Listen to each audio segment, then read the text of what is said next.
गुरुभ्यो नमः हरि ओम पूज्याय राघवेन्द्राय सत्यधर्मरताय च भजतां कल्पवृक्षाय नमतां ಕಾಮಧೇನವೇ. ಸಮಸ್ತ ಶ್ರೀ ಸರಳ ಪರಿಹಾರ ಜ್ಯೋತಿಷಾಲಯ ಸದಸ್ಯರೆಲ್ಲರಿಗೂ ಈ ನಿಮ್ಮ ರಾಘವೇಂದ್ರ ಅರಿತಸ ಗುರುಜಿ ಮಾಡುವ ನಮಸ್ಕಾರಗಳು.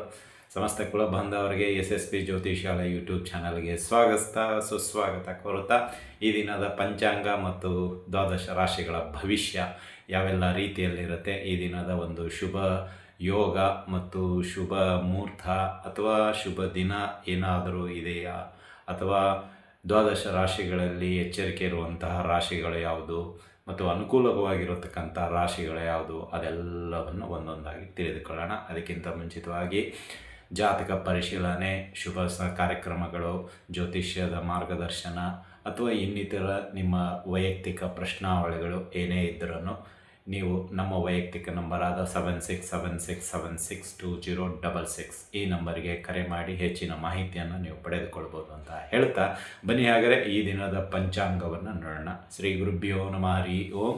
ಈ ದಿನ 9ನೇ ತಾರೀಕು ಗುರುವಾರ, ಜುಲೈ 2026. ಈ ದಿನದ ಒಂದು ಸೂರ್ಯೋದಯ ಬೆಳಗಿನ ಜಾವ 5:59 ಸಾಯಂಕಾಲ ಸೂರ್ಯ ಅಸ್ತ 6:50 ಇದೆ. ಈ ದಿನದ ಒಂದು ರಾಶಿ ಅಂದರೆ ಇವತ್ತಿನ ಒಂದು ದಿನದಲ್ಲಿ ಹುಟ್ಟುವಂತಹ ಮಕ್ಕಳಿಗೆ ಈ ದಿನ ರಾಶಿ ಅಂತ ಹೇಳಿದರೆ ನಿಮಗೆ ಮೇಷರಾಶಿ ಬರುವಂಥದ್ದಾಗುತ್ತೆ. ಮತ್ತು ಈ ದಿನ ನಿಮಗೆ ಶುಭ ಸಮಯ ಅಂತ ನೋಡೋದಾದರೆ ಈ ದಿನ ಖಂಡಿತವಾಗೂ ಒಂದು ಶುಭ ಸಮಯ ಇದೆ. ಬೆಳಗ್ಗೆ 8 ಗಂಟೆಯಿಂದ 9:30 ಅಂದರೆ ಸುಮಾರು 1.5 ಗಂಟೆಗಳ ಕಾಲ ನಿಮಗೆ ಶುಭ ಸಮಯ ಇದೆ. ಏನಾದರೂ ಪ್ರಮುಖ ನಿರ್ಣಯಗಳು ಅಥವಾ ಪ್ರಮುಖ ಕಾರ್ಯಗಳಿದ್ದರೆ ಈ ಒಂದು ಸಮಯದಲ್ಲಿ ನೀವು ಮಾಡಿಕೊಳ್ಳಬಹುದು. ಇನ್ನು ಈ ಸಮಯದಲ್ಲಿ ಅಂದರೆ ಈ ಒಂದು ದಿನದ ಒಂದು ತಿಥಿ ನೋಡೋದಾದರೆ ನವಮಿ ತಿಥಿ ಇದೆ. ತದನಂತರ 10:30 ಬೆಳಗ್ಗೆ ದಶಮಿ ತಿಥಿ ಬರುವಂಥದ್ದಾಗುತ್ತೆ. ಇವತ್ತಿನ ನಕ್ಷತ್ರ ಅಶ್ವಿನಿ ಮತ್ತು ಭರಣಿ ನಕ್ಷತ್ರ ಇದೆ. ಮಧ್ಯಾಹ್ನದವರೆಗೂ 2:55 ಅಶ್ವಿನಿ ನಕ್ಷತ್ರ ಇದೆ. ನಂತರ 2:55 ನಂತರ ಭರಣಿ ನಕ್ಷತ್ರ ಬರುವಂಥದ್ದಾಗುತ್ತೆ. ಇವತ್ತು ಗರಜ ಕರ್ಣ ಇದೆ. ಇವತ್ತು ಸುಖ ಕರ್ಮ ಯೋಗ ಇದೆ. ತದನಂತರ ಬೆಳಗಿನ ಜಾವ 10:10 ಧೃತಿ ಯೋಗ ಕೂಡಿ ಬರುವಂಥದ್ದಾಗತ್ತೆ. ಇಲ್ಲಿ ನಿಮಗೆ ಈ ಒಂದು ದಿನದಲ್ಲಿ ಅಂದರೆ ನವಮಿ ತಿಥಿ ಬಂದಿರೋದ್ರಿಂದ ಇಲ್ಲಿ ಗುರುವಾರ ಒಳ್ಳೆಯ ದಿನ, ರಾಯರ ವಾರ ಮತ್ತು ಅನೇಕ ರೀತಿಯ ಒಂದಿಷ್ಟು ಜಾತಕದಲ್ಲಿ ದೋಷಗಳು ಏನಾದರೂ ಇದೆ, ಈ ದಿನ ಗುರುರಾಯರಿಗೆ 9 ಪ್ರದಕ್ಷಿಣೆಯನ್ನು ಹಾಕಿ ಮತ್ತು ಜಾತಕದಲ್ಲಿ ಗುರು ಕನಿಷ್ಠನಾಗಿದ್ದರೆ ಅಥವಾ ಗುರು ದಶಾಭುಕ್ತಿ ನಡೀತಾ ಇದ್ದರೆ ಅಥವಾ ಗುರು ಭುಕ್ತಿ ನಡೀತಾ ಇದ್ದರೆ ಖಂಡಿತವಾಗೂ ಗುರುರಾಯರ ಒಂದು ಸೇವೆ ಮಾಡಿ ನಿಮಗೆ ಒಳ್ಳೆಯದಾಗತ್ತೆ ಅಂತಲೇ ಹೇಳ್ಬೋದು. ಇನ್ನು ನೀವು ಕಾಯ್ತಾ ಇರೋದೇ ದ್ವಾದಶ ರಾಶಿಗಳ ಭವಿಷ್ಯ. ಸೊ ಈ ದಿನ ಮೇಷರಾಶಿಯಿಂದ ಮೀನರಾಶಿವರೆಗೂ ಯಾವೆಲ್ಲ ಅನುಕೂಲತೆಗಳು, ಅನಾನುಕೂಲತೆಗಳು ಮತ್ತು ಪರಿಹಾರಗಳಿರುತ್ತೆ ಎಂಬುದನ್ನು ತಿಳಿದುಕೊಳ್ಳೋಣ ಬನ್ನಿ. ಗಳಲ್ಲಿ ಮೊದಲನೇ ರಾಶಿಯಾಗಿರತಕ್ಕಂತಹ ಮೇಷರಾಶಿಯವರಿಗೆ ಈ ದಿನ ಒಳ್ಳೆಯ ಸಮಯ. ಈ ದಿನ ನಿಮ್ಮ ಒಂದು ಕಾರ್ಯಚಟುವಟಿಕೆಗಳು ಯಶಸ್ವಿ ಆಗುತ್ತೆ. ಮತ್ತು ನಿಮ್ಮ ಒಂದು ದಿನನಿತ್ಯದ ಒಂದು ಸಮಸ್ಯೆಗಳೇನಿದೆಯೋ ಕ್ರಮೇಣವಾಗಿ ಕಡಿಮೆ ಆಗ್ತಾ ಬರುತ್ತೆ. ಆರ್ಥಿಕವಾಗಿ ಒಂದು ಸ್ವಲ್ಪ ಚೇತರಿಕೆ ಇರುತ್ತೆ. ಒಂದಿಷ್ಟು ಕುಟುಂಬ ಸದಸ್ಯರ ಸಹಕಾರಗಳು ಈ ದಿನ ಸಿಗುವಂಥದ್ದಾಗತ್ತೆ. ವೃತ್ತಿ ವ್ಯಾಪಾರದಲ್ಲಿ ಒಂದಿಷ್ಟು ಬೆಂಬಲ ಸಿಗುವಂಥದ್ದಾಗತ್ತೆ. ಸಾಯಂಕಾಲದ ಹೊತ್ತಿಗೆ ನಿಮ್ಮ ಕಾರ್ಯಗಳು ಎಲ್ಲವೂ ಯಶಸ್ವಿಯಾಗಿರುವಂತಹ ಒಂದು ಮಂದಹಾಸ ಅಥವಾ ಶುಭ ವಾರ್ತೆ ನಿಮಗೆ ಸಿಗುವಂಥದ್ದಾಗತ್ತೆ. ಈ ದಿನ ಸಾಧ್ಯವಾದಷ್ಟು ಮಾತು ಕಡಿಮೆ ಮಾಡಿ ಕೆಲಸದಲ್ಲಿ ಮಗ್ನರಾಗುವಂಥದ್ದಾಗತ್ತೆ. ಮತ್ತು ನಿಮ್ಮ ಕೆಲಸ ಕಾರ್ಯಗಳನ್ನು ಅತಿಯಾಗಿ ಮಾಡ್ತಾ ಇರೋದರಿಂದ ದೇಹ ಬಳಲಿದಂತೆ ಅಥವಾ ಆಯಾಸಗೊಂಡಂತೆ ಆಗುತ್ತೆ. ಹೀಗಾಗಿ ಈ ದಿನ ಒಂದಿಷ್ಟು ಸಾಯಂಕಾಲಕ್ಕೆ ದೇಹ ವಿರಾಮ ಬಯಸ್ತಾ ಇರೋದರಿಂದ ಬೇಗ ಮಲಗಿಕೊಳ್ಳುವಂಥದ್ದು ಆಗ್ಬೋದು. ಇನ್ನು ಪರಿಹಾರದ ವಿಷಯಕ್ಕೆ ಬರೋದಾದರೆ ಈ ದಿನ ಸಾಧ್ಯವಾದಷ್ಟು ಗುರುರಾಯರ ದರ್ಶನ ಅಥವಾ ಗುರುರಾಯರ ಸ್ತೋತ್ರ ಅಥವಾ ಗುರುರಾಯರ ಸೇವೆ ಮಾಡಿ ಒಳ್ಳೆಯದಾಗುತ್ತೆ. ಶುಭವಾಗಲಿ. ಈ ದಿನ ಸಮಸ್ತ ಮೇಷರಾಶಿಯವರಿಗೆ ಆ ಗುರುರಾಯರ ಆಯುರಾರೋಗ್ಯ ಭಾಗ್ಯಗಳನ್ನು ಕೊಟ್ಟು ಕಾಪಾಡಲಿ ಅಂತ ಪ್ರಾರ್ಥಿಸುತ್ತೇವೆ. ಶುಭಮಸ್ತು ಶುಭಂ ಭೂಯಾತ್. ಸರ್ವೇ ಜನಃ ಸುಖಿನೋ ಭವಂತು. ರಾಶಿಗಳಲ್ಲಿ ಎರಡನೇ ರಾಶಿಯಾಗಿರತಕ್ಕಂತಹ ವೃಷಭ ರಾಶಿ. ಈ ವೃಷಭ ರಾಶಿಯವರಿಗೆ ಈ ದಿನ ಸ್ವಲ್ಪ ಮಿಶ್ರ ಫಲ ಉಂಟು. ಈ ದಿನ ಸ್ವಲ್ಪ ಪ್ರಯತ್ನ, ಕೆಲಸಗಳಲ್ಲಿ ಅಡೆತಡೆ ಇರ್ಬೋದು, ಮತ್ತು ನಿಮ್ಮದೇ ಆದಂಥ ಹಠ ಇದೆಯಲ್ಲ, ಅದು ಈ ದಿನ ಸ್ವಲ್ಪ ವರ್ಕೌಟ್ ಆಗೋದಿಲ್ಲ. ಅಂದರೆ ನಾನು ಹೇಳ್ದಂಗೆ ಮಾಡು, ನಾನು ಏನು ಹೇಳ್ತೀನಿ ಅಷ್ಟನ್ನು ಮಾತ್ರ ನೀನು ಮಾಡು ಅನ್ನೋ ಒಂದು ಮಾತು ಇದೆಯಲ್ಲ, ಅದು ನಿಮಗೆ ಮುಳುವಾಗುವಂಥದ್ದಾಗತ್ತೆ. ಮತ್ತು ಪ್ರತಿಯೊಂದಕ್ಕೂ ಮೂಗು ತೂರಿಸೋದ್ರಿಂದ ಎಲ್ಲರೂ ನಿಮ್ಮನ್ನು ಇಗ್ನೋರ್ ಮಾಡುವಂಥ ಪ್ರಮೇಯ ಕೂಡ ಬರುತ್ತೆ. ಇದರಿಂದ ಸ್ವಲ್ಪ ಕುಟುಂಬ ಸದಸ್ಯರಾಗಿರ್ಬೋದು, ಸ್ನೇಹಿತರಾಗಿರ್ಬೋದು, ಆತ್ಮೀಯರಾಗಿರ್ಬೋದು ಈ ದಿನ ಬೆಂಬಲ ಸಿಗೋದಿಲ್ಲ. ಸ್ವಲ್ಪ ಅನುಮಾನದ ದೃಷ್ಟಿಯಿಂದ ನಿಮ್ಮನ್ನು ನೋಡಲಾಗತ್ತೆ. ಮತ್ತು ನೀವು ಕೂಡ ಅಷ್ಟೇ ಬೇರೆ ಎಲ್ಲ ಕೆಲಸ ಕಾರ್ಯಗಳಲ್ಲೂ ಅನುಮಾನವನ್ನು ಸೃಷ್ಟಿ ಮಾಡಿದಂತೆ ನೀವು ಕಾರ್ಯಗಳನ್ನು ಮಾಡುವಂಥದ್ದಾಗತ್ತೆ. ಈ ದಿನ ಸ್ವಲ್ಪ ಅಧಿಕವಾದ ಖರ್ಚುಗಳು ಬರುತ್ತೆ. ಈ ಖರ್ಚದಿಂದ ಸ್ವಲ್ಪ ನಿರಾಶೆ ಉಂಟಾಗತ್ತೆ. ಈ ರೀತಿ ಮಾಡಬಾರ್ದಾಗಿತ್ತು ಅಂತ ಹೇಳಿ, ಬಟ್ ಕಾಲ ಮಿಂಚು ಹೋಗಿರುತ್ತೆ, ಆಲ್ರೆಡಿ ಖರ್ಚಾಗೋಗಿರೋದ್ರಿಂದ ಇದರ ಬಗ್ಗೆ ಸ್ವಲ್ಪ ವಿಚಾರ ಮಾಡುವಂಥದ್ದಾಗತ್ತೆ. ಬೇಡದೇ ಇರೋ ವಿಷಯಗಳು ಮುಂದಿನ ದಿನಗಳಲ್ಲಿ ಆಗಬಾರದು ಅನ್ನೋ ಒಂದು ಕಟ್ಟಪ್ಪಣೆ ರೀತಿಯಲ್ಲಿ ನೀವೇ ಸಿದ್ಧತೆ ಮಾಡಿಕೊಳ್ಳುವಂಥರಾಗ್ತೀರಾ. ಇನ್ನು ಈ ದಿನದ ಪರಿಹಾರದ ವಿಷಯಕ್ಕೆ ಬರೋದಾದರೆ, ಸಾಧ್ಯವಾದಷ್ಟು ದತ್ತಾತ್ರೇಯ ಸ್ತೋತ್ರವನ್ನು ಪಠನೆ ಮಾಡಿ ದತ್ತಾತ್ರೇಯ ಸ್ವಾಮಿಯ ದರ್ಶನ ಮಾಡಿಕೊಳ್ಳಿ, ಒಳ್ಳೆಯದಾಗತ್ತೆ ಅಂತಲೇ ಹೇಳ್ಬೋದು. ಸಮಸ್ತ ವೃಷಭ ರಾಶಿಯವರಿಗೆ ಒಳ್ಳೆಯದಾಗಲಿ, ಶುಭವಾಗಲಿ, ಶುಭಮಸ್ತು, ಶುಭಂ ಭೂಯಾತ್. ರಾಶಿಗಳಲ್ಲಿ ಮೂರನೇ ರಾಶಿಯಾಗಿರ್ತಕ್ಕಂತಹ ಮಿಥುನ ರಾಶಿಯವರಿಗೆ ಈ ದಿನ ಸ್ವಲ್ಪ ಹೊಗಳಿಕೆ, ನಿಮ್ಮ ಕೆಲಸ ಕಾರ್ಯಗಳಿಗೆ ಮೆಚ್ಚುಗೆ, ಮತ್ತು ನಿಮ್ಮ ಒಂದು ಫಾಲೋವರ್ಸ್ ಅಧಿಕ ಆಗುವಂಥದ್ದು, ಮತ್ತು ಕೆಲಸ ಕಾರ್ಯಗಳು ತನ್ನ ಪಾಡಿಗೆ ಮೂವ್ ಆಗ್ತಾ ಇರುವಂಥದ್ದು, ಇನ್ನೂ ಹೆಚ್ಚಿನ ಒಂದು ಶಕ್ತಿ ಹಾಕಿ ಅದಕ್ಕೆ ವೇಗ ಕಲ್ಪಿಸುವಂಥದ್ದು ಈ ದಿನ ನಡೆಯುವಂಥದ್ದಾಗತ್ತೆ. ಈ ದಿನ ಸಾಧ್ಯವಾದಷ್ಟು ಕೆಲಸಗಳನ್ನು ಬೇಗ ಮುಗಿಸಿ ಬೇಗ ಮನೆಗೆ ಹೋಗುವಂಥದ್ದು, ಅಥವಾ ಇನ್ನೊಂದು ಬೇರೆ ಯಾವುದಾದ್ರೂ ಕೆಲಸವನ್ನು ನೀವು ತೆಗೆದುಕೊಳ್ಳುವಂಥದ್ದಾಗತ್ತೆ. ಆರ್ಥಿಕವಾಗಿ ಸ್ವಲ್ಪ ಚೇತರಿಕೆ ಉಂಟು. ಹಳೆಯ ಸ್ನೇಹಿತರು ಅಥವಾ ಪ್ರಮುಖವಾದ ವ್ಯಕ್ತಿಯ ಭೇಟಿ ಈ ದಿನ ನಿಮಗೆ ಯೋಗ ಕೂಡಿ ಬರುವಂಥದ್ದಾಗತ್ತೆ. ಅಥವಾ ಸ್ವಾಮೀಜಿಗಳು ಅಂತೀವಲ್ಲ, ಗುರುಗಳು, ಸ್ವಾಮೀಜಿಗಳು ಅಥವಾ ಜ್ಯೋತಿಷ್ಯಗಾರರು, ಯಾರೋ ಒಬ್ಬ ಪ್ರಮುಖ ವ್ಯಕ್ತಿಯ ಭೇಟಿ ಈ ದಿನ ಆಗುತ್ತೆ. ಇದರಿಂದ ಮನಸ್ಸಿಗೆ ಸ್ವಲ್ಪ ಹಿತ ಅನಿಸುತ್ತೆ. ನಿಮ್ಮ ಮನಸ್ಸಿನಲ್ಲಿರ್ತಕ್ಕಂತಹ ಕೆಲವು ಅನುಮಾನಗಳು ಅವರ ಹತ್ರ ಪರಿಚಯ ಮಾಡಿಕೊಂಡು ಅವರ ಹತ್ರ ಯೋಗಕ್ಷೇಮ ವಿಚಾರದೊಂದಿಗೆ ನಿಮ್ಮ ಸಮಸ್ಯೆಗಳಿಗೆ ಪರಿಹಾರಗಳನ್ನು ತೆಗೆದುಕೊಳ್ಳುವಂಥದ್ದಾಗುತ್ತೆ ಅಂತ ಹೇಳ್ಬೋದು. ಇನ್ನು ಈ ದಿನದ ಪರಿಹಾರ ಅಂತ ಹೇಳೋದಾದರೆ, ಸಾಧ್ಯವಾದಷ್ಟು ವಿಷ್ಣು ಸಹಸ್ರನಾಮ ಸ್ತೋತ್ರವನ್ನು ಪಠನೆ ಮಾಡಿ ರಾಯರ ದರ್ಶನ ಮಾಡಿಕೊಳ್ಳಿ, ರಾಯರಿಗೆ ಯಾವುದಾದರೂ ಸೇವೆ ಮಾಡಿಸಿ, ಒಳ್ಳೆಯದಾಗುತ್ತೆ ಅಂತಲೇ ಹೇಳ್ಬೋದು. ಇನ್ನು ಸಮಸ್ತ ಮಿಥುನ ರಾಶಿಯ ಜಾತಕರಿಗೆ ಶುಭವಾಗಲಿ, ಶುಭಮಸ್ತು, ಶುಭಂ ಭೂಯಾತ್. ಸರ್ವೇ ಜನಃ ಸುಖಿನೋ ಭವಂತು. ರಾಶಿಗಳಲ್ಲಿ ನಾಲ್ಕನೇ ರಾಶಿಯಾಗಿರ್ತಕ್ಕಂತಹ ಕರ್ಕಾಟಕ ರಾಶಿ. ಈ ಕರ್ಕಾಟಕ ರಾಶಿಯವರಿಗೆ ಈ ದಿನದ ಭವಿಷ್ಯ ಅಂತ ನೋಡೋದಾದರೆ, ಈ ದಿನ ಸಾಧ್ಯವಾದಷ್ಟು ನೀವು ಮಿತವಾಗಿ ಮಾತನಾಡೋದು ತುಂಬ ಉತ್ತಮ. ಅಂದರೆ ಇಲ್ಲಿ ಮಾತಿನಲ್ಲಿ ಸಿಕ್ಕಾಕಿಕೊಳ್ಳುವಂಥದ್ದಾಗಿರ್ಬೋದು, ಅಥವಾ ಕೆಲವು ವ್ಯಕ್ತಿಗಳ ಅನಾನುಕೂಲದಿಂದ ನಿಮ್ಮನ್ನು ಸಿಕ್ಕಾಕಿಕೊಳ್ಳುವಂಥದ್ದಾಗಿರ್ಬೋದು, ಸ್ವಲ್ಪ ಇರುತ್ತೆ. ಬಟ್ ಇಲ್ಲಿ ಅನುಕೂಲ ಮಾಡಿಕೊಳ್ಳಬೇಕಾದ್ರೆ ಮಾತು ಕಡಿಮೆ ಮಾಡಿ ಕೆಲಸವನ್ನು ನೀವು ಪ್ರಾಮುಖ್ಯತೆಯನ್ನು ಕೊಡಬೇಕಾಗುತ್ತೆ. ಇದರಿಂದ ನಿಮಗೆ ಜಯ ಸಿಗುವಂಥದ್ದಾಗುತ್ತೆ ಅಂತಲೇ ಹೇಳ್ಬೋದು.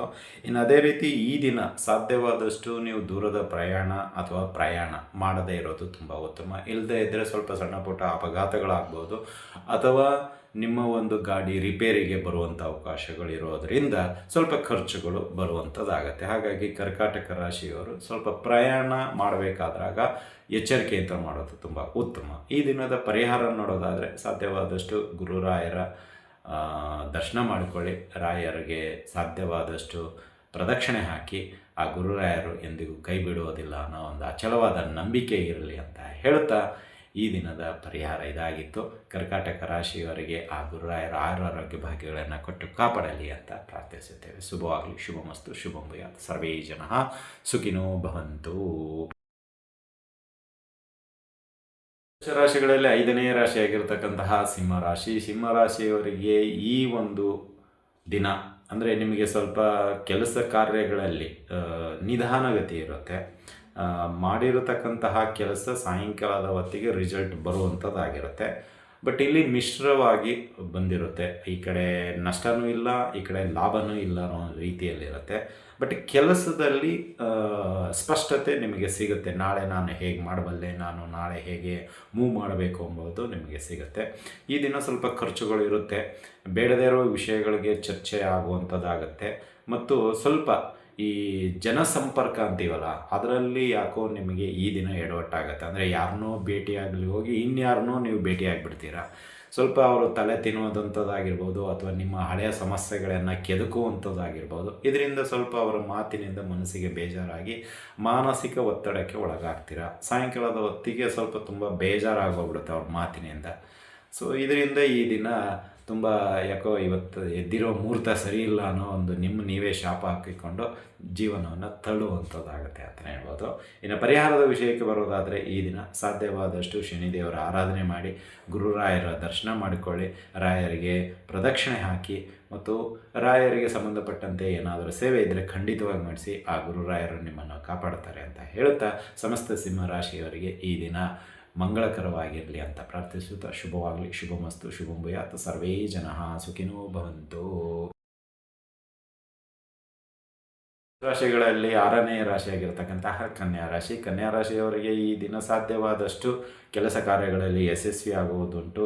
ಸ್ವಲ್ಪ ಬೇಡದೇ ಇರುವ ವಿಚಾರಗಳಿಂದ ದೂರವಾಗಿರುವುದುಂಟು ಮತ್ತು ಅಧಿಕವಾದ ಖರ್ಚುಗಳಿಗೆ ಕಡಿವಾಣ ಹಾಕುವುದುಂಟು ಮತ್ತು ಅನಾವಶ್ಯಕವಾದ ವ್ಯಕ್ತಿಗಳ ಜೊತೆಗೆ ವಾದ ವಿವಾದ ಮುಂತಾದವುಗಳಿಂದ ದೂರ ಇರಲು ಪ್ರಯತ್ನ ಮಾಡ್ತೀರಾ. ಸಾಧ್ಯವಾದಷ್ಟು ಈ ದಿನ ಮೌನವಾಗಿ ಇದ್ದು ಕೆಲಸ ಕಾರ್ಯಗಳನ್ನು ಯಶಸ್ವಿಪ್ರದವಾಗಿ ಇರುವಂತೆ ನೋಡಿಕೊಳ್ಳುವ ಜವಾಬ್ದಾರಿಯಂತೆ ನೀವು ಈ ದಿನ ವರ್ತನೆ ಮಾಡುವಂಥದ್ದಾಗತ್ತೆ. ಇದರಿಂದ ಸಾಯಂಕಾಲದ ಹೊತ್ತಿಗೆ ಅದರ ಒಂದು ಫಲಿತಾಂಶ ನಿಮಗೆ ಖುಷಿ ಕೊಡುತ್ತೆ.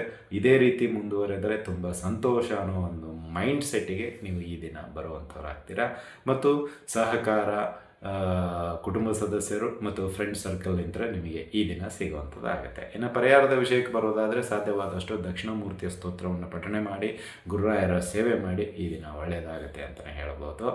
ಇನ್ನು ಈ ಒಂದು ದಿನ ಸಮಸ್ತ ಕನ್ಯಾ ರಾಶಿಯವರಿಗೆ ಆ ಗುರುರಾಯರ ಆರೋಗ್ಯ ಭಾಗ್ಯಗಳನ್ನು ಕೊಟ್ಟು ಕಾಪಾಡಲಿ ಅಂತ ಪ್ರಾರ್ಥಿಸುತ್ತೇವೆ. ಶುಭವಾಗಲಿ, ಶುಭಮಸ್ತು, ಶುಭಂ ಭೂಯಾತ್, ಸರ್ವೇ ಜನಃ ಸುಖಿನೋ ಭವಂತು.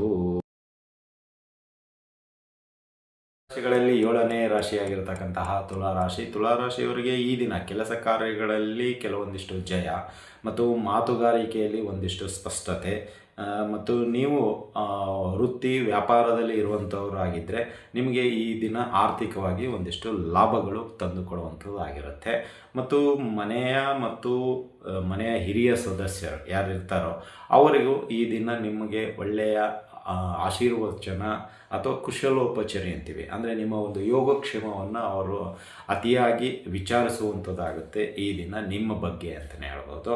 ಇನ್ನು ನೀವು ಕೂಡ ಅಷ್ಟೇ ಈ ದಿನ ಲವಲವಿಕೆಯಿಂದ ಕೂಡಿಕೊಂಡು ಎಲ್ಲರ ಜೊತೆ ನಗ್ನಗುತ್ತಾ ಈ ದಿನದ ಕೆಲಸ ಕಾರ್ಯಗಳನ್ನು ಯಶಸ್ವಿಪ್ರದವಾಗಿ ಮುಗಿಸಲು ಏನೆಲ್ಲ ಬೇಕೋ ಅದಕ್ಕೆ ಎಫರ್ಟ್ ಹಾಕುವಂಥದ್ದಾಗುತ್ತೆ ಅಂತಲೇ ಹೇಳ್ಬೋದು.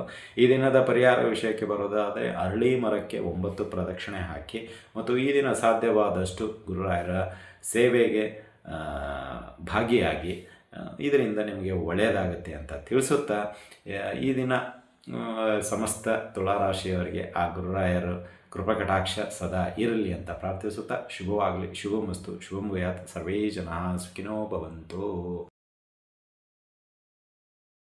ರಾಶಿಗಳಲ್ಲಿ 8ನೇ ರಾಶಿಯಾಗಿರ್ತಕ್ಕಂತಹ ವೃಶ್ಚಿಕ ರಾಶಿ. ವೃಶ್ಚಿಕ ರಾಶಿಯವರಿಗೆ ಈ ದಿನ ಸ್ವಲ್ಪ ಏನಾಗುತ್ತೆ, ಹೆಲ್ಪ್ ಅಂತೀವಲ್ಲ, ಸಹಾಯ, ಅದು ನಿಮಗೆ ಅತಿಯಾಗಿ ಈ ದಿನ ಸಿಗುವಂಥದ್ದಾಗುತ್ತೆ. ಅಂದರೆ ನೀವು ಪ್ರತಿ ವಿಷಯಕ್ಕೂ ಒಂದು ರೀತಿಯಲ್ಲಿ ಅವಲಂಬಿತವಾಗಿರುವಂತಹ ದಿನ ಆಗಿರುತ್ತೆ.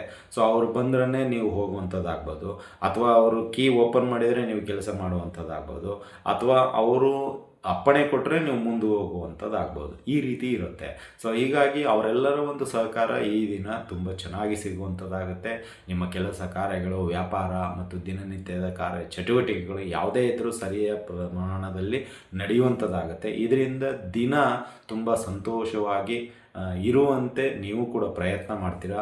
ಎಲ್ಲೂ ಯಾವುದೇ ರೀತಿಯ ಎಡವಟ್ಟು ಅಥವಾ ತಪ್ಪುಗಳು ಆಗದೇ ಇರುವಂತೆ ಮುಂಜಾಗ್ರತೆ ವಹಿಸ್ಕೊಳ್ತೀರಾ ಮತ್ತು ಯಾವುದಕ್ಕೂ ಯಾರ ಹತ್ರನೂ ಬೊಟ್ಟು ಮಾಡಿ ತಪ್ಪನ್ನು ಐಡೆಂಟಿಫೈ ಮಾಡದೇ ಇರುವಂತೆ ಮುತುವರ್ಜಿ ವಹಿಸಿಕೊಂಡು ಕೆಲಸವನ್ನು ನೀವು ಮಾಡುವಂಥವ್ರಾಗ್ತೀರಾ ಅಂತಲೇ ಹೇಳ್ಬೋದು. ಇನ್ನು ಈ ದಿನ ನಿಮಗೆ ಸಮಸ್ತವಾಗಿ ಒಳ್ಳೆಯ ದಿನ ಆಗಿರಲಿ ಅಂತಲೇ ನಾವು ಆಶಿಸ್ತೀವಿ. ಇನ್ನು ಪರಿಹಾರದ ವಿಷಯಕ್ಕೆ ಬರೋದಾದರೆ ಸಾಧ್ಯವಾದಷ್ಟು ದತ್ತಾತ್ರೇಯ ಸ್ತೋತ್ರ ಮತ್ತು ಈ ದಿನ ನೀವು ಬಡವರಿಗೆ ಅನ್ನದಾನವನ್ನು ಮಾಡಿ ಒಳ್ಳೆಯದಾಗತ್ತೆ ಅಂತಲೇ ಹೇಳ್ಬೋದು. ಶುಭವಾಗಲಿ, ಶುಭಮಸ್ತು, ಶುಭಂ ಭೂಯಾತ್, ಸರ್ವೇ ಜನಃ ಸುಖಿನೋ ಭವಂತು. ರಾಶಿಗಳಲ್ಲಿ 9ನೇ ರಾಶಿಯಾಗಿರ್ತಕ್ಕಂತಹ ಧನುರಾಶಿಯವರಿಗೆ ಈ ದಿನ ಸಾಧ್ಯವಾದಷ್ಟು ನೀವು ಈ 3ನೇ ವ್ಯಕ್ತಿಯಿಂದ ದೂರ ಇರೋದು ತುಂಬ ಉತ್ತಮ. ಇಲ್ಲದೇ ಇದ್ದರೆ ಆರ್ಥಿಕವಾಗಿ, ಸಾಮಾಜಿಕವಾಗಿ, ಧಾರ್ಮಿಕವಾಗಿ, ರಾಜಕೀಯವಾಗಿ ಸ್ವಲ್ಪ ನಷ್ಟಗಳು ಉಂಟಾಗುತ್ತೆ 3ನೇ ವ್ಯಕ್ತಿಯಿಂದ. ಇನ್ನು ಅದೇ ರೀತಿ ಸ್ವಲ್ಪ ಅಧಿಕವಾದ ಖರ್ಚುಗಳು ಈ ದಿನ ಧನುಷ್ ರಾಶಿಯವರಿಗೆ ಬರುವಂಥದ್ದಾಗುತ್ತೆ. ಇನ್ನು ಮಧ್ಯಾಹ್ನದ ಹೊತ್ತಿಗೆ ನಿಮ್ಮ ಒಂದು ಕೆಲಸ ಕಾರ್ಯಗಳು ಪೂರ್ಣಗೊಂಡು ಕೆಲವು ವ್ಯಕ್ತಿಗಳಿಂದ ಮೆಚ್ಚುಗೆ ಮಾತುಗಳು ಕೂಡ ಬರುವಂಥದ್ದಾಗತ್ತೆ. ಕೆಲಸದಲ್ಲಿ ವೇಗ ಸಿಗ್ತಾ ಇರೋದರಿಂದ ಬೇರೆ ಕೆಲಸವೂ ಕೂಡ ನಿಮಗೆ ಬೇಗ ಮುಗಿಸಲು ಈ ದಿನ ಸಾಧ್ಯವಾಗುತ್ತೆ ಅಂತಲೇ ಹೇಳ್ಬೋದು. ಇದನ್ನು ಸಾಧ್ಯವಾದಷ್ಟು 3ನೇ ವ್ಯಕ್ತಿಯಿಂದ ಯಾವೆಲ್ಲ ಕೆಲಸಗಳಿದೆ ಅದನ್ನು ಪೋಸ್ಟ್ಪೋನ್ ಮಾಡೋದು ತುಂಬ ಉತ್ತಮ, ಅಥವಾ ವಿಚಾರಿಸಿ ಮುಂದುವರಿಯೋದು ತುಂಬ ಉತ್ತಮ ಅಂತಲೇ ಹೇಳ್ಬೋದು. ಸಮಸ್ತ ಧನುಸು ರಾಶಿಯವರಿಗೆ ಆ ಗುರುರಾಯರು ಆಯುರಾರೋಗ್ಯ ಭಾಗ್ಯಗಳನ್ನು ಕೊಟ್ಟು ಕಾಪಾಡಲಿ ಅಂತ ಪ್ರಾರ್ಥಿಸುತ್ತೇವೆ. ಇನ್ನು ಪರಿಹಾರದ ವಿಷಯಕ್ಕೆ ಬರೋದಾದರೆ ಈ ದಿನ ಸಾಧ್ಯವಾದಷ್ಟು ಅರಳಿ ಮರಕ್ಕೆ 9 ಪ್ರದಕ್ಷಿಣೆ ಹಾಕಿ ಮತ್ತು ದತ್ತಾತ್ರೇಯ ಸ್ವಾಮಿಯ ದರ್ಶನ ಮಾಡಿಕೊಳ್ಳಿ. ಬಡವರಿಗೆ ಸಾಧ್ಯವಾದಷ್ಟು ಅನ್ನದಾನ ಮಾಡಿ. ಇದರಿಂದ ನಿಮಗೆ ಒಳ್ಳೆಯದಾಗುತ್ತೆ ಅಂತ ತಿಳಿಸುತ್ತಾ ಶುಭವಾಗಲಿ, ಶುಭಮಸ್ತು, ಶುಭಂ ಭೂಯಾತ್, ಸರ್ವೇ ಜನಃ ಸುಖಿನೋ ಭವಂತು. ರಾಶಿಗಳಲ್ಲಿ 10ನೇ ರಾಶಿಯಾಗಿರ್ತಕ್ಕಂತಹ ಮಕರ ರಾಶಿಯವರಿಗೆ ಈ ದಿನ ಸ್ವಲ್ಪ ನಿಮಗೆ ಮನಸ್ಸಿಗೆ ನಾನಾ ರೀತಿಯ ದ್ವಂದ್ವ, ಅನುಮಾನ, ಅಥವಾ ಏನಂತೀರ ದ್ವಿ ನೀತಿ ಅಂತೀವಿ, ಅಂದರೆ ಮಾಡಬೇಕೋ ಮಾಡಬಾರ್ದು ಈ ರೀತಿ ಕಾಡುವಂಥದ್ದು ಇರುತ್ತೆ. ಹೋಗಬೇಕೋ ಹೋಗಬಾರ್ದು, ಅಥವಾ ಈ ದಿನ ಎಸ್ ನೋ ಏನಂತೀರ ಡೀಲ್ ಆರ್ ನೋ ಡೀಲ್ ಅನ್ನೋ ರೀತಿಯಲ್ಲಿ ನೀವು ಸ್ಪಷ್ಟತೆ ಅಂತ ಇರಬೇಕಾಗುತ್ತೆ. ಬಟ್ ನಿಮಗೆ ಯಾವ್ದು ತಗೋಬೇಕೋ ಆಯ್ಕೆಗಳಲ್ಲಿ ಒಂದು ರೀತಿ ಡಿಸ್ಟರ್ಬೆನ್ಸ್ ಇರುತ್ತೆ, ಸರಿಯಾದ ಕ್ಲಾರಿಟಿ ಸಿಗೋದಿಲ್ಲ, ಎಲ್ಲೋ ತಪ್ಪು ನಿರ್ಧಾರ ಮಾಡ್ತೀನೋ ಅನ್ನೋ ಒಂದು ಭಯ. ಸೊ ಈ ರೀತಿ ಇರುತ್ತೆ ಈ ದಿನ. ಅಂದರೆ ಏನೇ ಕೆಲಸ ಮಾಡಬೇಕಾದ್ರೂ ಸ್ವಲ್ಪ ಯಾಕೋ ಹಿಂಜರಿಕೆ ಸ್ವಭಾವ ಈ ದಿನ ಎದ್ದು ಕಾಣುವಂಥದ್ದು ಇರುತ್ತೆ. ಅದು ಕೌಟುಂಬಿಕ, ರಾಜಕೀಯ, ಸಾಮಾಜಿಕ, ಧಾರ್ಮಿಕ ಯಾವುದೇ ಕ್ಷೇತ್ರದಲ್ಲಿರಲಿ, ಅಥವಾ ನೀವು ವೃತ್ತಿಯಲ್ಲಿರಲಿ, ವ್ಯಾಪಾರದಲ್ಲಿರಲಿ, ಈ ದಿನ ಸ್ವಲ್ಪ ಹಿಂಜರಿಕೆ ಸ್ವಭಾವ ಇರುತ್ತೆ. ಸ್ವಲ್ಪ ಇದರಿಂದ ಸ್ವಲ್ಪ ಹಿನ್ನಡೆ ಆಗುವಂತಹ ಭ್ರಮೆಯಲ್ಲಿ ನೀವು ಇರ್ತೀರಾ ಈ ದಿನ ಅಂತಲೇ ಹೇಳ್ಬೋದು. ಇನ್ನು ಈ ದಿನ ಪರಿಹಾರದ ವಿಷಯಕ್ಕೆ ಬರೋದಾದರೆ ಆದಷ್ಟು ರಾಯರ ದರ್ಶನ ಮಾಡ್ಕೊಳ್ಳಿ, ರಾಯರಿಗೆ ಪಂಚಾಮೃತ ಸೇವೆಯನ್ನು ಮಾಡಿಸಿ, ಹಾಗೂ ಈ ದಿನ ಸಾಧ್ಯವಾದರೆ ಅಂಗವಿಕಲರಿಗೆ ಅನ್ನದಾನವನ್ನು ಮಾಡಿ ನಿಮಗೆ ಒಳ್ಳೆಯದಾಗುತ್ತೆ ಅಂತಲೇ ಹೇಳ್ಬೋದು. ಇನ್ನು ಸಮಸ್ತ ಮಕರ ರಾಶಿಯ ಕುಲಬಾಂಧವರಿಗೆ ಆ ಗುರುರಾಯರ ಆರೋಗ್ಯ ಭಾಗ್ಯಗಳನ್ನು ಕೊಟ್ಟು ಕಾಪಾಡಲಿ ಅಂತ ಪ್ರಾರ್ಥಿಸುತ್ತಾ ಶುಭವಾಗಲಿ, ಶುಭಮಸ್ತು, ಶುಭಂ ಭೂಯಾತ್, ಸರ್ವೇ ಜನಃ ಸುಖಿನೋ ಭವಂತು. ರಾಶಿಗಳಲ್ಲಿ 11ನೇ ರಾಶಿಯಾಗಿರ್ತಕ್ಕಂತಹ ಕುಂಭರಾಶಿಯವರಿಗೆ ಈ ದಿನ ಸಾಧ್ಯವಾದಷ್ಟು ಸ್ವಲ್ಪ ಕೆಲಸ ಕಾರ್ಯಗಳನ್ನು ವೇಗದಿಂದ ಮುಗಿಸಿ ಎಲ್ಲರ ಮೆಚ್ಚುಗೆಯನ್ನು ಪಡಿಬೇಕು ಅಂತ ಆತುರತೆಯಿಂದ ಕೆಲಸವನ್ನು ಪ್ರಾರಂಭ ಮಾಡ್ತೀರಾ. ಕೆಲವೊಮ್ಮೆ ನಿಮಗೆ ಈ ಒಂದು ಸಮಯದಲ್ಲಿ ಆತುರದಿಂದ ಮಾಡ್ತಾ ಇರೋದರಿಂದ ಎಡವಟ್ಟು ಮಾಡಿಕೊಳ್ಳುವಂಥದ್ದಾಗತ್ತೆ. ಮತ್ತೆ ಪುನಃ ಅದೇ ಕೆಲಸವನ್ನು ಮಾಡುವಂಥ ಪ್ರಮೇಯ ಬರುತ್ತೆ. ಮಧ್ಯಾಹ್ನದ ಹೊತ್ತಿಗೆ ಅದಕ್ಕೆ ಒಂದು ಸ್ಪಷ್ಟತೆ ಸಿಗುತ್ತೆ, ಈ ದಿನ ಈ ಕೆಲಸ ಆಗದೇ ಇರುವಂಥದ್ದಂತ. ಇನ್ನೊಂದು ಬೇರೆ ಕೆಲಸಕ್ಕೆ ಕೈ ಹಾಕುವಂಥದ್ದಾಗತ್ತೆ, ಅದು ಕೂಡ ಅರ್ಧಕ್ಕೆ ನಿಂತು ಹೋಗುವಂಥದ್ದಾಗತ್ತೆ. ಅಂದರೆ ಈ ದಿನ ಸ್ವಲ್ಪ ಪ್ರಯತ್ನಕ್ಕೆ ಜಾಸ್ತಿ ಇರುತ್ತೆ, ಆದರೆ ಸ್ಪಷ್ಟತೆ ಇಲ್ಲದೆ ಇರೋದರಿಂದ ಕಾರ್ಯ ಯಶಸ್ವಿ ಆಗೋದಿಲ್ಲ. ಇದರಿಂದ ಸ್ವಲ್ಪ ನಿಮ್ಮ ಬಾಸ್ ಆಗಿರ್ಬೋದು, ಅಥವಾ ಮನೆ ಯಜಮಾನನಾಗಿರ್ಬೋದು, ಅಥವಾ ವ್ಯಾಪಾರದಲ್ಲಿ ಮನೆ ಇರತಕ್ಕಂಥ ಯಜಮಾನ ಆಗಿರ್ಬೋದು, ಸ್ವಲ್ಪ ಅವರಿಂದ ಬಯಸ್ಕೊಳ್ಳೋದಾಗಿರ್ಬೋದು, ಅಥವಾ ವಾರ್ನಿಂಗ್ ಅನ್ನೋ ರೀತಿಯಲ್ಲಿ ಹೇಳಿಸ್ಕೊಳ್ಳುವಂಥದ್ದಾಗತ್ತೆ. ಹಾಗಾಗಿ ಸ್ವಲ್ಪ ಹುಷಾರದಿಂದ ಆತುರ ಪಡದೆ ಕೆಲಸ ಮಾಡೋದು ತುಂಬ ಉತ್ತಮ ಅಂತಲೇ ಹೇಳ್ಬೋದು. ಇನ್ನು ಪರಿಹಾರದ ವಿಷಯಕ್ಕೆ ಬರೋದಾದರೆ ಸಾಧ್ಯವಾದಷ್ಟು ಶನಿದೇವರ ಅಷ್ಟೋತ್ತರಗಳನ್ನು ಪಠನೆ ಮಾಡಿ, ಗುರುರಾಯರ ದರ್ಶನ ಮಾಡಿಕೊಳ್ಳಿ, ಬಡವರಿಗೆ ಅನ್ನದಾನ ಮಾಡಿ ಒಳ್ಳೆಯದಾಗುತ್ತೆ ಅಂತಲೇ ತಿಳಿಸ್ಬೋದು. ಸಮಸ್ತ ಕುಂಭರಾಶಿಯವರಿಗೆ ಆ ಗುರುರಾಯರು ಈ ದಿನ ಶುಭಕರವಾಗಿರಲಿ, ಮಂಗಳಕರವಾಗಿರುವಂತೆ ಆಶೀರ್ವದಿಸಲಿ ಅಂತ ಪ್ರಾರ್ಥಿಸುತ್ತಾ ಶುಭವಾಗಲಿ, ಶುಭಮಸ್ತು, ಶುಭಂ ಭೂಯಾತ್, ಸರ್ವೇ ಜನಃ ಸುಖಿನೋ ಭವಂತು. ರಾಶಿಗಳಲ್ಲಿ 12ನೇ ರಾಶಿಯಾಗಿರ್ತಕ್ಕಂತಹ ಮೀನರಾಶಿಯವರಿಗೆ ಈ ದಿನ ಕೆಲಸ ಕಾರ್ಯಗಳು ಸುಲಭವಾಗುವಂತಹ ಹಂತಕ್ಕೆ ಬರುವಂಥದ್ದಾಗುತ್ತೆ. ನೀವು ಒಪ್ಪಿಸಿಕೊಂಡಿರತಕ್ಕಂಥ ಅಥವಾ ನೀವು ಒಪ್ಪಿಕೊಂಡಿರತಕ್ಕಂಥ ಕೆಲಸ ಕಾರ್ಯಗಳು ಸಮಕ್ಷಮವಾಗಿ, ಯೋಗಕ್ಷೇಮವಾಗಿ ಸಂಪೂರ್ಣಗೊಳ್ಳುವಂಥದ್ದಾಗತ್ತೆ. ಮತ್ತು ನಿಮ್ಮ ಒಂದು ಕೆಲಸ ಕಾರ್ಯಕ್ಕೆ ಇರತಕ್ಕಂಥ ಅಡ್ಡಿ, ಆತಂಕ, ಅಡೆತಡೆಗಳು ಎಲ್ಲವೂ ದೂರವಾಗುವಂಥದ್ದಾಗುತ್ತೆ. ಈ ದಿನ ಸಾಧ್ಯವಾದಷ್ಟು ನಿಮ್ಮ ಕೆಲಸ ಕಾರ್ಯಕ್ಕೆ ಎಲ್ಲರ ಮೆಚ್ಚುಗೆ, ಸಹಕಾರ ಸಿಗುವಂಥದ್ದಾಗತ್ತೆ ಅಂತಲೇ ಹೇಳ್ಬೋದು. ಆರ್ಥಿಕವಾಗಿ ಚೇತರಿಕೆ ಉಂಟು, ಆರ್ಥಿಕವಾಗಿ ಕೆಲವು ಸಣ್ಣ ಪುಟ್ಟ ವ್ಯವಹಾರಗಳಲ್ಲಿ ಲಾಭ ಉಂಟು, ಮತ್ತು ಕೆಲವು ಸಣ್ಣ ಪ್ರಮಾಣದ ಸಾಲಗಳನ್ನು ಈ ದಿನ ತೀರಿಸಲು ಪ್ರಯತ್ನ ಮಾಡುವಂಥದ್ದಾಗುತ್ತೆ ಮೀನರಾಶಿಯವರು ಅಂತಲೇ ಹೇಳ್ಬೋದು. ಪರಿಹಾರದ ವಿಷಯಕ್ಕೆ ಬರೋದಾದರೆ ಈ ದಿನ ಸಾಧ್ಯವಾದಷ್ಟು ಶನಿದೇವರ ಅಷ್ಟೋತ್ತರ, ಶನಿದೇವರ ಸ್ತೋತ್ರ, ಅದರ ಜೊತೆಗೆ ದತ್ತಾತ್ರೇಯ ಸ್ವಾಮಿಯ ದರ್ಶನ ಮಾಡಿಕೊಳ್ಳಿ, ದತ್ತಾತ್ರೇಯ ಅಷ್ಟೋತ್ರವನ್ನು ಪಠಣೆ ಮಾಡಿ, ಹಾಗೂ ಬಡವರಿಗೆ ವಸ್ತ್ರದಾನ, ಅನ್ನದಾನ ಅಥವಾ ಹಣ್ಣು ಅಥವಾ ದವಸ ಧಾನ್ಯ ನಿಮಗೆ ಯಾವುದು ಅನುಕೂಲವಾಗುತ್ತೆ ಅದನ್ನು ದಾನವಾಗಿ ನೀಡಿ. ಇದರಿಂದ ಶನಿಯ ಅವಕೃಪೆ ದೂರವಾಗುತ್ತೆ ಅಂತಲೇ ಹೇಳ್ಬೋದು. ಸಮಸ್ತ ಮೀನರಾಶಿಯವರಿಗೆ ಆ ಗುರುರಾಯರು ಈ ದಿನ ಮಂಗಳಕರವಾದ ದಿನವನ್ನು ನೀಡಲಿ ಅಂತ ಪ್ರಾರ್ಥಿಸುತ್ತಾ ಶುಭವಾಗಲಿ. ಶುಭಮಸ್ತು, ಶುಭಂ ಭೂಯಾತ್. ಸರ್ವೇ ಜನಃ ಸುಖಿನೋ ಭವಂತು.